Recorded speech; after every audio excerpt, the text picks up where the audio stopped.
This meeting is now called to order. The notice requirements of the Open Public Meetings Act of the State of New Jersey have been satisfied by an annual notice, including the date, time, and place of this meeting, posted in the first floor main lobby of the Pitkin Education Center of Bergen Community College, was mailed to the Record in the Ridgewood News and filed with the Clerk of the County of Bergen on November 4, 2016, and was amended February 2017. Joseph A. Barretto. Here. Dorothy Blakesley. Here. Gerard Carroll. Here. James Demetrakis. Patrick Fletcher. Mark Longo. Here. Carol Otis. Here. Irene Ojo. Nora Peck. Here. Shatal Ranjan. Here. And Isaac Alejo Reyes. Here. Thank you. Pledge of Allegiance, please stand.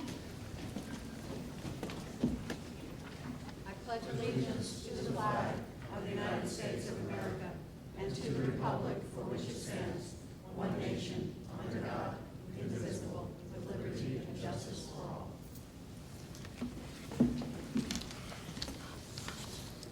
Reports, Vice Chairman is absent. Patrick Fletcher is now a granddaddy of a little girl. Was born Thursday night. Secretary, I would like to recommend the approval of the minutes dated April 4th, 2017, and the consent agenda dated today. Treasurer, Patty. Audit and Finance met 2 weeks ago, and we'll be recommending that the board approve the resolutions that are attached. Thank you. President. Good evening, Chairman Otis, trustees, and distinguished guests. I would first like tonight to introduce Dr. Mullaney and Superintendent Yurchek from the North Arlington District. They're going to introduce the North Arlington team and say just a few words about our new partnership with them. Please. Thank you, Dr. Walter. Members of the board, a couple of months ago, we were approached by North Arlington High School with a very exciting idea to begin an early college partnership with them to be hosted at our Meadowlands campus. So we had to engage in a series of talks looking at curriculum, looking at different career programs, and what you see tonight in the ESA packet is an agreement to begin this early college program partnership between Bergen Community College and North Arlington in the fall, which we're very excited about.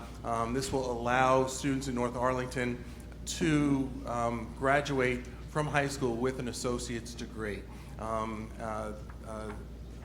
Superintendent Yurchek will also talk about their steps after it in terms of what their conversations are with NJCU, but we've identified a number of certain career paths that the students will take, and they'll be taking them right at our Meadowlands campus, and we're just very excited to begin this program in the fall. And let me pass it over to the superintendent. Thank you, Dr. Mullaney. This, as Dr. Mullaney said, it's been a work in progress over the last few months, and we are excited for the kids, for the town, for the community. For those of you that don't know North Arlington, it's really a blue-collar town right on the tip of southern tip of Bergen County, and one of the biggest things that we noticed was we really wanted to be able to carry our kids from as early as 7th grade, 8th grade now with the Algebra 1 testing and really prepare them and get them ready for the college opportunities and also career opportunities. So everybody at Bergen Community has been very kind in working with us, from Dr. Walter, Dr. Mullaney, Dr. Eichenholz, and then also some of the board members, Mr. Carroll, Ms. Otis, Mr. Reyes, who phoned in at a committee meeting a few weeks ago. Everybody's been kind and very accepting, very open to the idea that we have. The piece that from once we get this associate's degree off the ground for our students, the next step that we're also looking to do, and I had a phone conversation with the Vice President, Demont Hargrove at NJCU as I was heading over, we are looking to then partner up with NJCU as an extension of this agreement, where they will then provide scholarship opportunities to the students who will ultimately be graduating from Bergen Community with an associate's degree. and also then be offering a master's degree program to them. So they're kind of calling it 2-2-1 on their end, 2 years at Bergen Community, 2 years at NJCU, and then the one at the master's.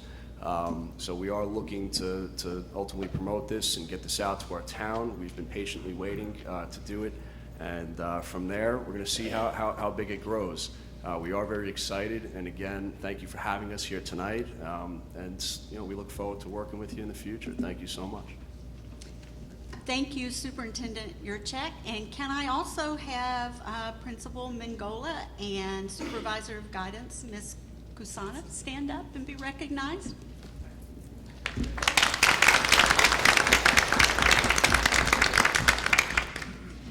Before we commence with our EMSI presentation, I wanted to let you know that Commissioner Fichtner from the Department of Labor did announce this week that there is a new partnership with community colleges and the Department of Labor for paid internships for local businesses. So Cynthia Diorio will be working on a team of community college personnel who will be engaging and setting up these internships that will be, I believe it's 50% of the cost of them will be paid by the state to local businesses. So we're very pleased with that and very happy that is happening. Now it's my pleasure to introduce Dr. Yun to you, Dr. Yun Kim, who will introduce our folks from EMSI who are going to do a presentation on return of investment. You are. I'm vertically challenged. Thank you, Dr. Walter and Board of Trustees. Many times we talk about Bergen Community College being the hidden jewel of this county. Well, we decided that we don't want to be hidden anymore. How can we really tell our stories and also become, at the same time, become more visible? So as part of that effort, as part of that effort that we partner with EMSI, MG company. EMSI is a provider of economic modeling and labor data analytics to universities and colleges across the country. And then MG especially is really works well with the community colleges. The company actually understands the mission of a community college. So we ask them to look at Bergen as engine of economic and investment engine of this county, not just simply consuming the public money, because we pay back, so the results will be shocking to you. Dr. Kim, before you Yes. go on, I'll let the trustees know that MC is a very important company, particularly to community college trustees. It was actually launched and founded by community college trustees years ago. And it exists because trustees like you decided that it was extremely important for community colleges to look at their data in their decision making, especially when it came to programming. So EMSI was actually launched years ago by 2 community college trustees in an effort to provide better data on workforce for community colleges. So it has its roots in us and it shows and in you. on their work with the community colleges. And I think last summer, NJCCC actually partnered with the EMSI, and they give us discount consortium rates, so it was really possible to get this work done. Before I ask our Mrs. Sujan Kopan Sukawa, I am really butchering her name, who is an economist at EMSI, to really share the highlights rather than either myself or our managing director of institutional office share the data, I think it's a lot more impactful and more objective to really hear from the individuals who actually conducted the study. But before we turn it over this, I want to thank our institutional research office, human resources. Without their data, this couldn't be done. Our payroll, we've been really nagging a lot of offices around this college to ask for data, going back to 5 to 10 years. And also the residency of our employees and our students as well. So that all kind of got into the, drum and push that out. So without further ado, I want to thank you. And also, Suzanne, it's your turn. Okay, let's get it going. Do you guys see the screen okay? Yes, we can. Are you guys there?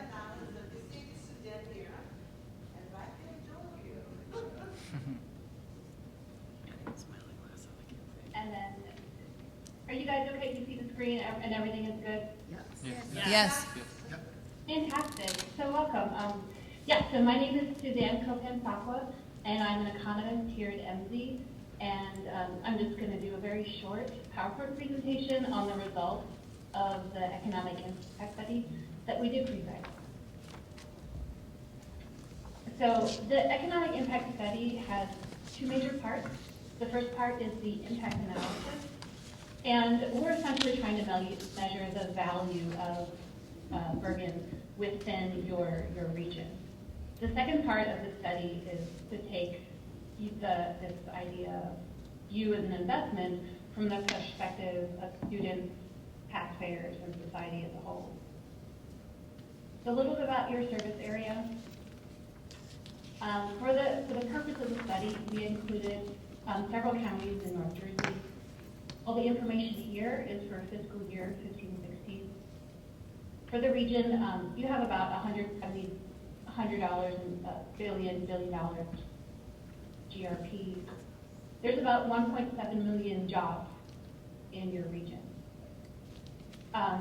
This graph here, you can see, if I were working in the region at the midpoint of my career with only a high school diploma, I'm earning just under $40,000 a year. If I got my 2-year associate's degree, I would jump up in terms of my wages, and at the midpoint of my career, I would be earning about $48,000 a year. So that's what you guys are doing. You're creating the sweet spot of educating students for associate's degree. Bergen itself, you guys know that you have about 21,000 credit students, just under 8,000 non-credit students. Your total employee payroll benefits compensation is just under $90 million. 19% of your students come from outside the region, which is really important from an economic perspective. You guys are attracting your students to come to the region. And again, we're trying to get this idea of how much are you worth? Well, if not for the existence of Bergen, those students would be coming to the region.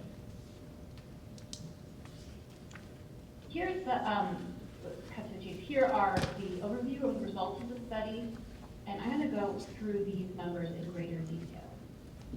Essentially, for the fiscal year, Bergen Community College added $609.2 million to the regional economy.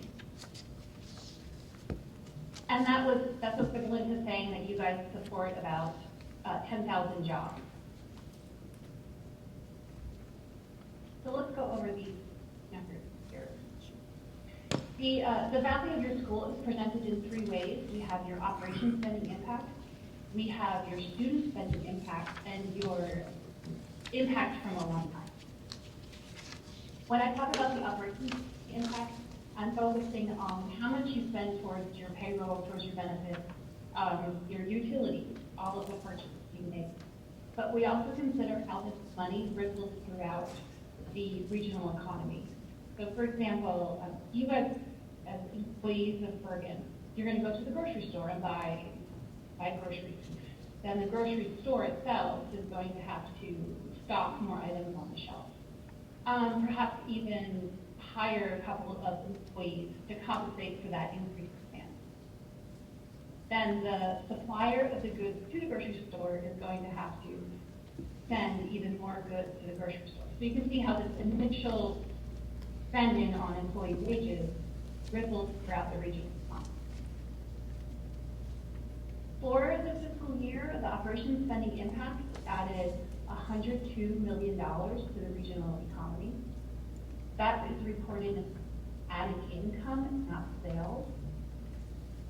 The difference being that sales does not account for that intermediate good. This 102 million can equivalently be expressed in terms of jobs. So we can say that the operations spending impact for the fiscal year supported 1,600 jobs in the region.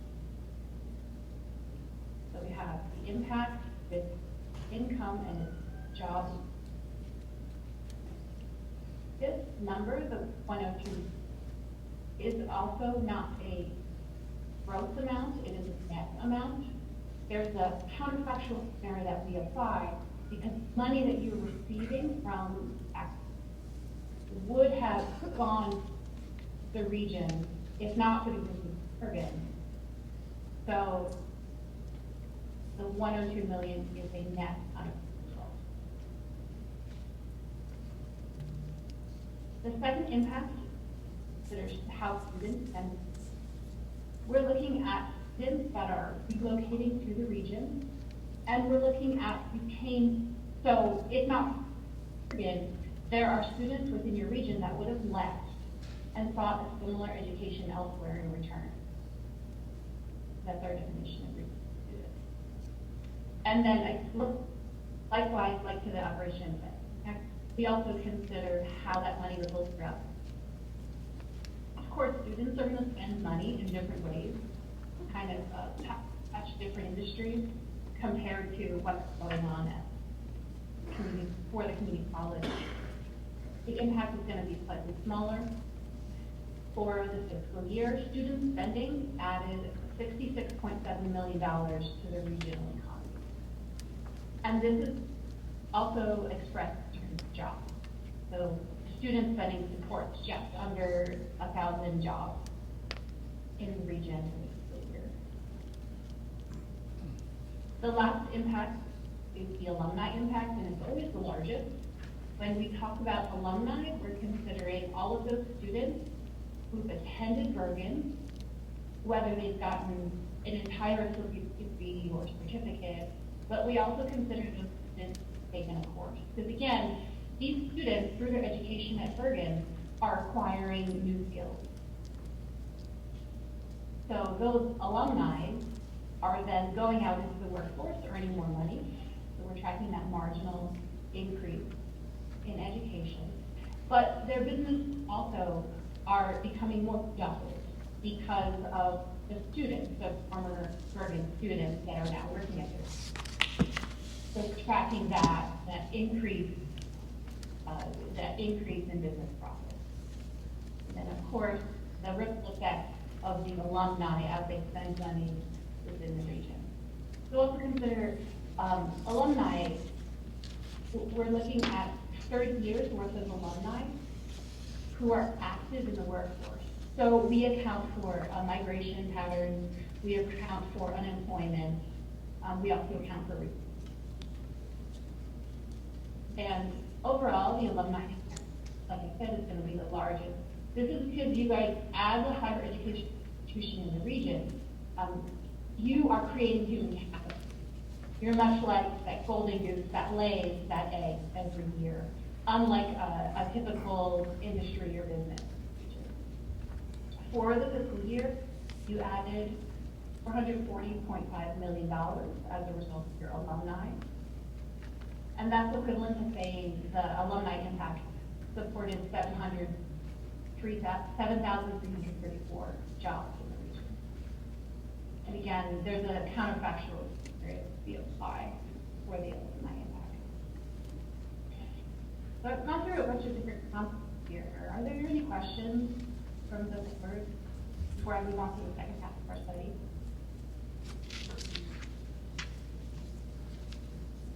Okay. Again, here's the total, well, that's where the $6.5 million comes from. We add up those three impacts and the job.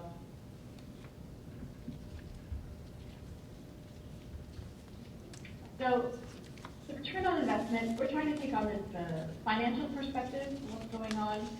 From the student side, we consider, and all the perspectives, we consider all the benefits, all the costs. Then we use ratio to come up with the benefit cost ratio. And from this, we look at the rate of return.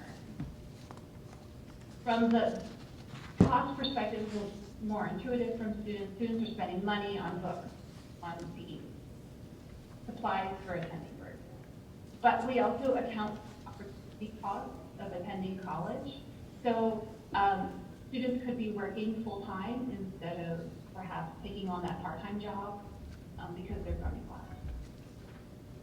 But of course, all of this is worth it because after that 6 year of studying at Bergen, they're getting this entire stream of higher future earnings over the course of their entire work life. The ratio of benefits to cost is 2.7. So you can say that for every dollar students spend towards their Bergen education, they're getting $2.70 back for working time. And this is also, we can also say that 11.5% rate of return on their investment. Note that the benefits, the costs here are all discounted to the present value. So much like the taxpayer perspective, we account for benefits, costs. From the cost side, we consider the state and local funding that goes towards supporting Bergen. From the benefit side, we look at the students, how much those stages, earnings, and we consider this higher tax revenue because of the student's higher earnings.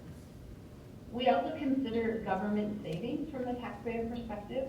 So let's take unemployment, for an example. So because I have my degree or because I'm that much more educated, I will be less of a burden when it comes to seeking unemployment because I'll have that those job opportunities. The benefit cost ratio from the taxpayer perspective is 5.6. So for every dollar taxpayers contribute towards Bergen Community College, taxpayers in New Jersey are getting $5 and back in return over the course of their student life. And this can also be said as they're getting a 23% rate of return.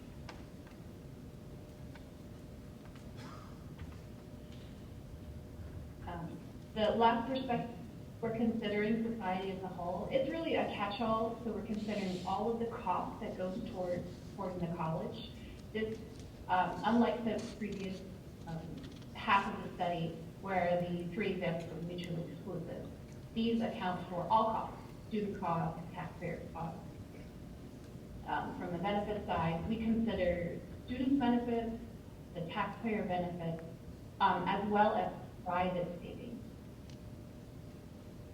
So when it comes to something like unemployment insurance, there's private savings associated with unemployment that we track. For every dollar that society, New Jersey as a whole, is contributing towards Bergen, they're getting $7.90 back over the course of students' work.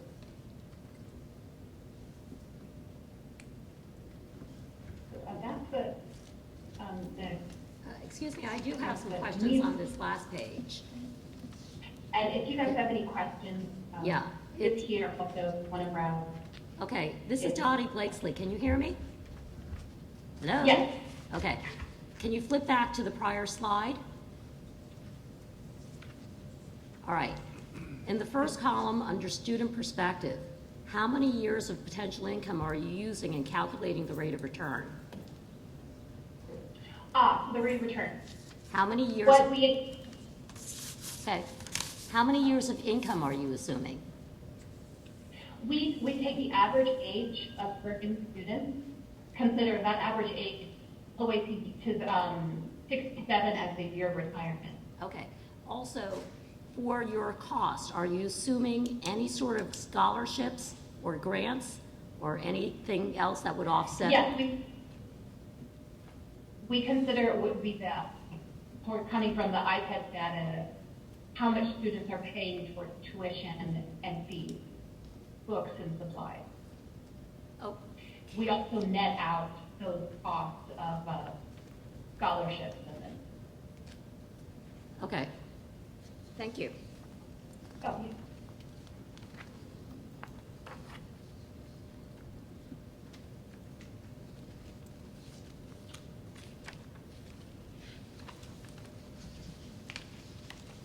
Are there any more questions?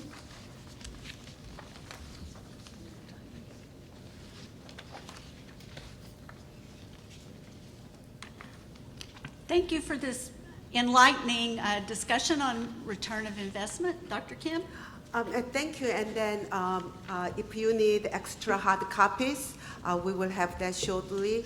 And the infograph is a special project that we asked them to do for us. Rather than reading 72-page long technical reports, we thought it will really, as we are sharing our stories and Bergen as an investment engine and economic engine of this county, we thought it would be really a good to have something visual that all of you could, as you are going out talking about the college, you can share with the others. So we will make sure that it's available to you in the next few weeks.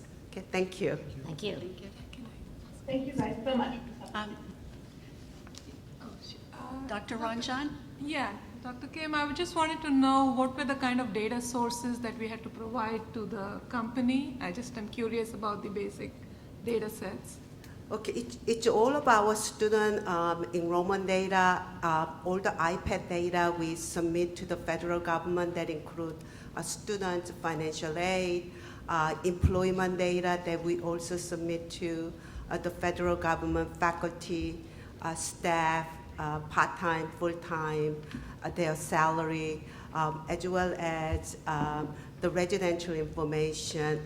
As you know, we have a large number of our students coming from outside of Bergen County, but we also have a large number of our faculty and staff also reside not in the Bergen County, but kind of around the county, kind of near here.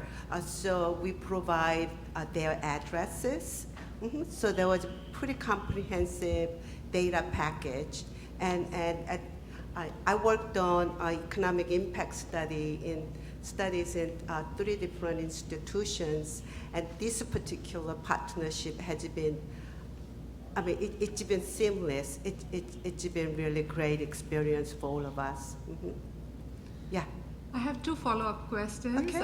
One is, so how long have you been doing this economic impact study at Bergen? And my second question is, would the company be able to do a what-if analysis with the existing data? Let's say we went up in tuition or we went up in financial aid.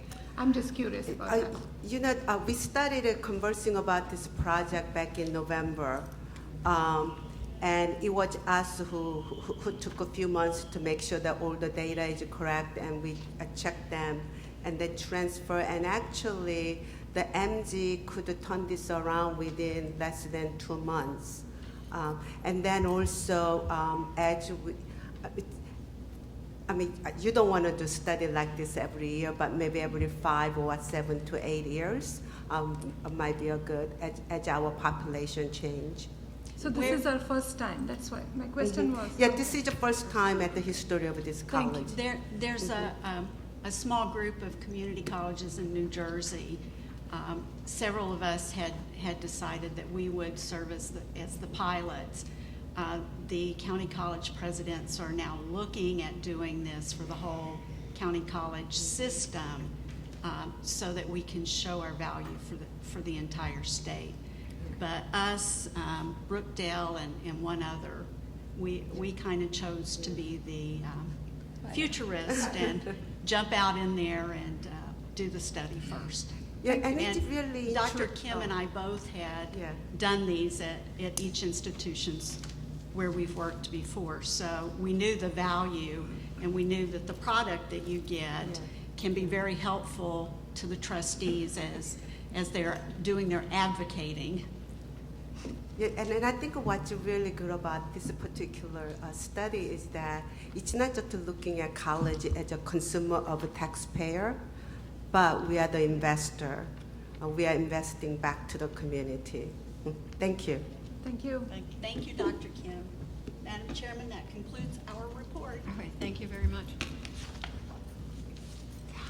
Committees, committee reports, audit and finance, legal. Audit and Finance recommends that the board move on AF1 through AF16. Thank you. Board of School Estimate. Who's doing that one? Board of School Estimate met week and a half ago. It was a successful meeting, and we moved on resolutions to, for the county to fund our capital program and our operating budget. Thank you, Dottie. Education and Student Affairs, Rod. The Education and Student Affairs Committee met, and we're recommending ESA 1 through ESA 5 for approval. Thank you. Personnel. Would you like to do personnel? Yes. Personnel Committee met and recommending P1A through P7. And there's P8 on the other page, Gerard. Oh, thank you. Let me restate this. Okay. P1A through P8. Thank you. Site and facilities, Mark? Or Dottie? I wasn't at the meeting. Oh, you weren't? Okay, I'm sorry.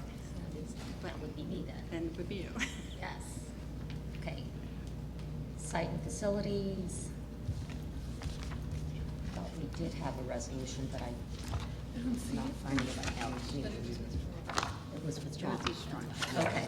Site and facilities did have a long meeting to talk about various capital projects that are going on campus, but the resolution was withdrawn. Thank you. Alumni trustee, Isaac? Thank you, Chairperson. So this month has been a very busy month for all the students, and they have received a lot of awards. So let me start with PTK, Phi Theta Kappa. So Amanda Karpinski was elected the international president for Phi Theta Kappa, and is the first of any Bergen Community College student. She ran against almost 10,000 students. I was there when she did her speech and also her campaign, and it was so impressive to see her working all the crowds and working all the students. And then delivering the speech was just amazing. Then in the same convention, the Bergen team won distinguished member in the regional level, which was Nikita Sharma, member of Distinguished Officer, Officer Hall of Honor, Distinguished College Project, Distinguished Honor in Action Team Award, Research Award, 5-Star Chapter Award, Distinguished Chapter Award. And in the international level, we got Distinguished College Project, Distinguished Chapter Officer, which was, guess who? Amanda. Top 100 chapters in the world, Continued Excellence Region Award, and this was an amazing thing to see. We got the Scarlett B. Gordon Award of Distinction, which Dr. Walter won in the name of all Bergen Community College. So that was really impressive to see how her leadership and all her example has helped the PTK students to go into those achievements. Then we also got, they went again to the second competition for business at Rutgers University, where I'm going now right now. And they also won again. So even all the colleges around are scared of, as soon as they say Bergen, they're like, oh my God, Bergen again. We won. Okay. Then we also got 2 scholarships from the Jack and Coot Scholarship. And this is an amazing scholarship because each student gets around $40,000 per year. I wish I would get one of those, you know. They couldn't be here. You can see almost no students is here because they have finals and they are all studying, which I should be doing right now. But we're here today, and that's all we have today. Thank you. That's all? That's all. Wonderful. That's Oh, one more thing. I just got notified, and Peter C. is the next alumni trustee, so he will be taking my role from July 1st. here? So he is here right now. Congratulations. He's an amazing guy. I was in a class with him, and he's great. So he's gonna be an asset for you all actually. And that concludes my report. Thank you. I was happy to be there when he was giving his little talks about different things. So, congratulations. Any unfinished, okay, chairperson. Well, I just said that. I'm very happy to hear all these wonderful things about our students. Just shows you what a great school we have. Now, on to unfinished business board members. Unfinished business, anybody have any business you want to? I just wanted to congratulate all the students and especially take a moment to thank all the people who mentor these students. I think we don't take time to mention the mentors. We don't know their faces, but they're behind each of these students. So I really want to take the time to thank, and that mentoring is what brings out the success in our students. I also welcome the new alumni trustee board member, and thank you. You're welcome. Anybody else? Okay. Go down to new business for the board members. Any new business that you would like to bring up? No? Okay. Now, we're at the part where we have an open public meeting. Would anybody like to come up and speak?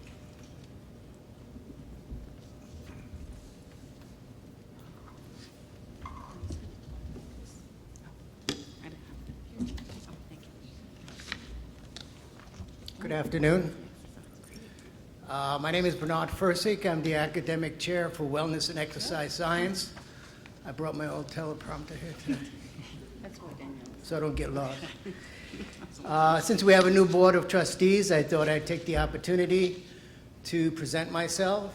And since I was told that some people didn't even know we exist, since we're kind of away from the main building, I thought I'd come by today and inform. Our department is part of the Health Professions Division. The dean is Dean Barnard. We offer between 65 and 75 4-credit activity classes, including CPR, nutrition, yoga, et cetera, et cetera. We also have 2 two-year degree programs, exercise science, and just recently sports management. And hopefully by next year, athletic training as well. We're working on that. We are in the business of promoting wellness. We also oversee and schedule 3 fitness centers, 2 here and 1 in Lyndhurst, on 2 campuses. We are the administrator of the largest swimming pool in Bergen County. Our department has assumed the scheduling and teaching of up to 8 classes for the Applied Technology High School at our Paramus campus, and is doing very well. Additionally, the department also houses the Mental Health Initiative through our department, headed by Professor Pignatelli. This reaches over 1,500 of our students, Bergen County residents, staff, faculty, and administrators. Over 60% of our population is either obese or overweight. By 2020, 1 out of 2 persons in the United States will either be type 2 diabetic or pre-diabetic. That's 50% of the population. We envision that we can make a difference in addressing this big health issue, and expensive health issue, by the way, as well. The medical community has always known that guided physical activity targeting specific personal goals, improve total health, and mental functioning. I could go through a whole litany of documented scientific evidence which supports cognitive function as well as neurogenesis, which is increased growth of neurons in the brain as well, by the way, and angiogenesis, which is extra or collateral circulation, as a result of guided physical activity. Guided physical activity, not an app. Guided physical activity. We think as an academic institution, we have the responsibility to not only prepare our students to get a degree or a job, but also prepare them to make appropriate health decisions regarding their total well-being. So college professors tend to look at students from the neck up. That's not what it is. It's a whole person. For that reason, in October 2008, the faculty voted to keep 3 credits of wellness and exercise science as part of our curriculum. Additionally, we hope to shortly be exploring again and submit to Jim Miller of Human Resources a proposal to reduce insurance costs of college personnel who voluntarily participate in a documented health and fitness program. It's out there in the companies. There's no reason that we can't do something similar here. A little on the negative side, or note. You'll notice we do a lot of stuff. On a little negative note, our administrative assistant was taken from us 18 months ago. Since then, we have shared one from dental hygiene, but she has since now moved to another building. It's a lot of exercise, but it could be a little more convenient for her. We'd really like to have her come back or have someone take her place so that as the Wellness and Exercise Science Department, we can successfully achieve our goals and objectives in the next year or two. Here's a quote. Physical fitness is not only one of the most important aspects to a healthy body, it is the basis of dynamic and creative intellectual activity. Who said that? JFK. Still works. Thank you for listening. Take care. Thank you very much. I think we need that a lot. My name is Tobin DeMarco. I'm president of the Bergen Community College Faculty Association. I speak tonight to report a few things from a general membership meeting that we had on April 4th. First, elections were held, the Faculty Association, and the following people were elected. I was elected president, Michael Eccles was elected vice president, Alan Kaufman was elected secretary, and Lynn Richardson was elected treasurer. In addition, I want to report 2 motions that we unanimously approved by all the BCCF members present.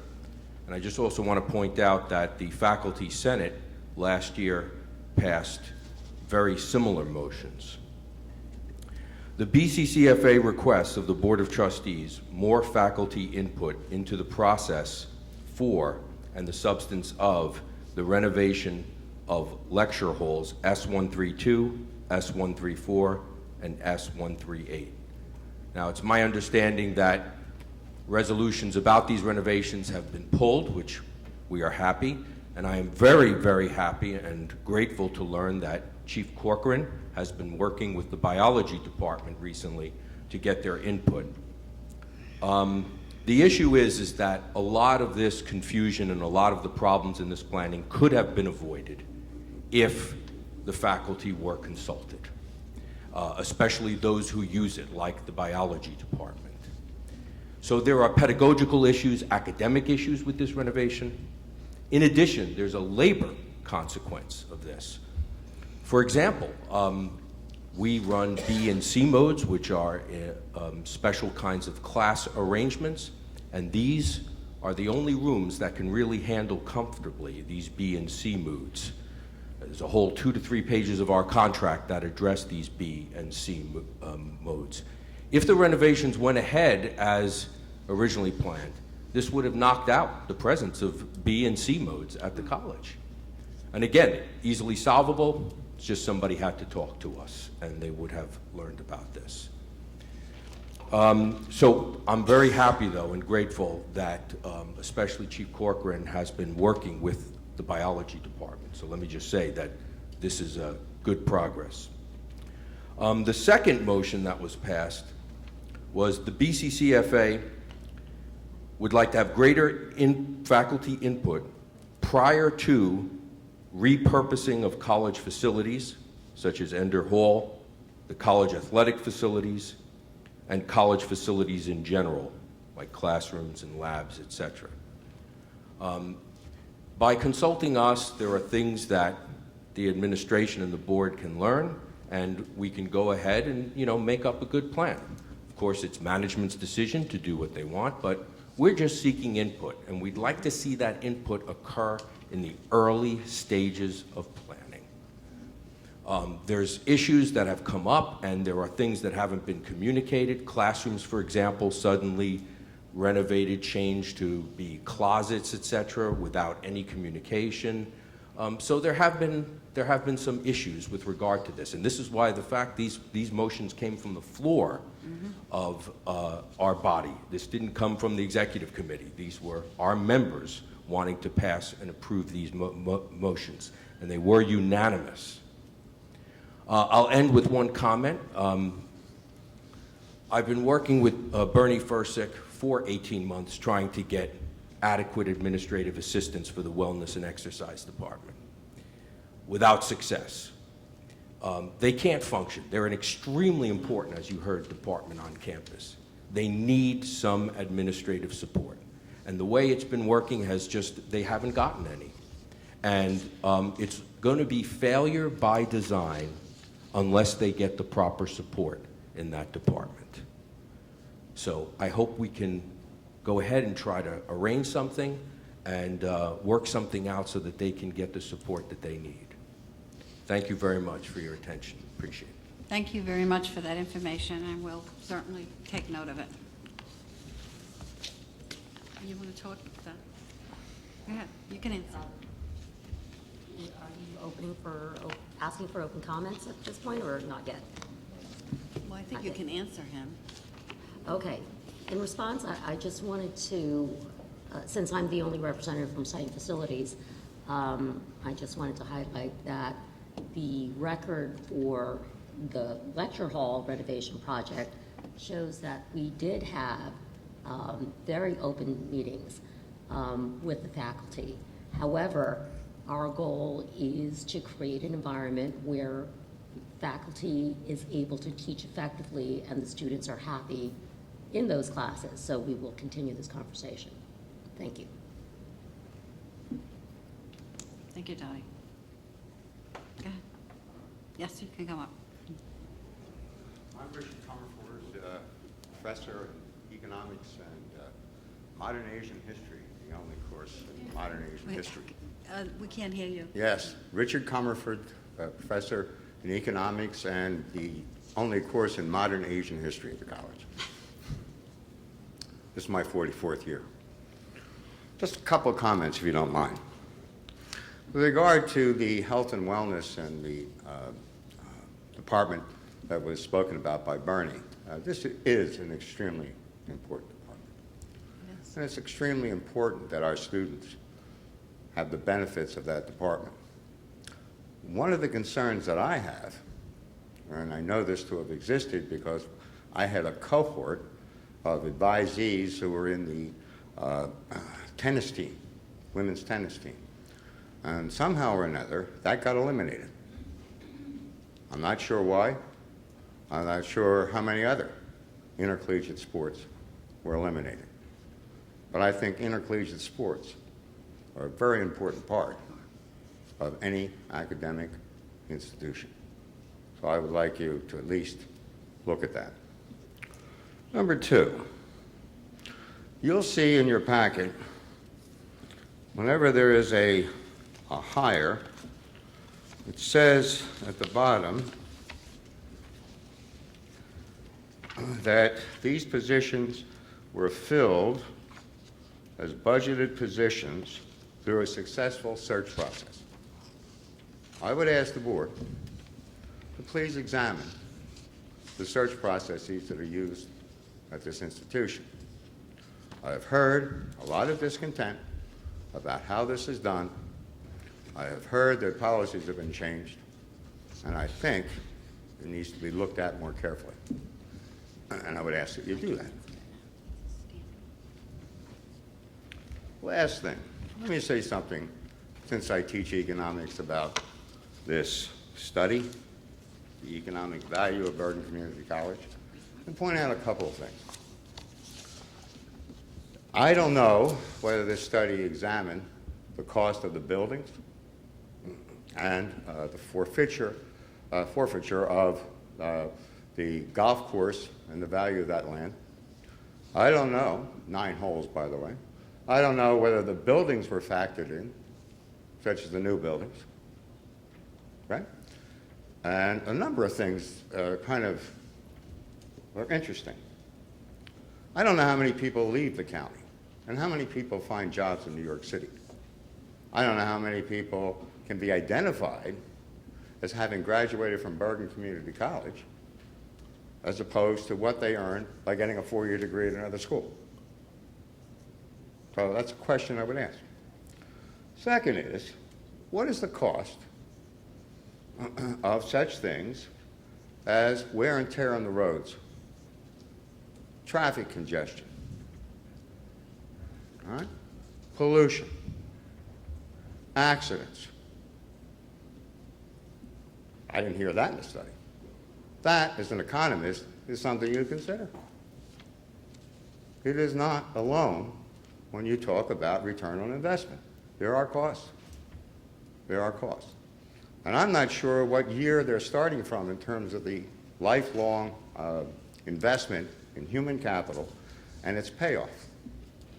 All right? So I would like to know more about that, if possible. And the other thing that I would like to know is, did they assume that there is no unemployment during the course of the lives of the people they're projecting? Or that they don't die early?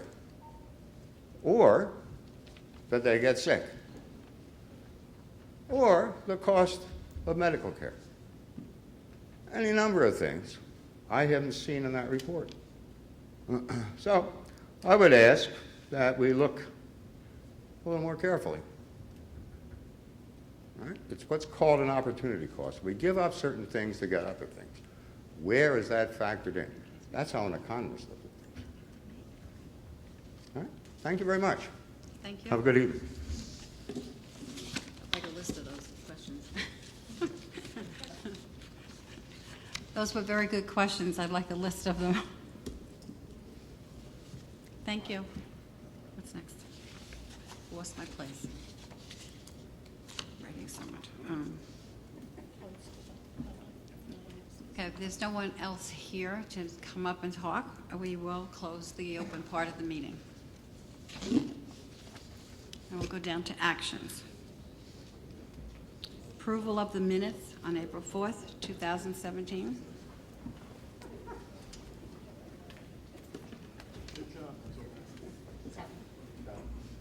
All in favor? Aye. So moved. Consent agenda, Tuesday, May 2nd, 2017. I'll make a motion. Second. Thank you, Nora. Mark? All in favor? Aye. Passes. Anything else? I'm sorry. I don't know if I'd lose the track of it. I just want to abstain in this one on AF 14 for my vote. Okay, I'll put it down. AF 14. Isaac abstained. Okay. So the consent agenda passed with AF 14 abstained by Isaac and the rest passed. Anything else? No. Do we have an executive session? No. There's no further business. This meeting is adjourned. Oh, I need a motion to adjourn. I'll move that. Run. Okay. Second. Oh, I was going to. That was fast.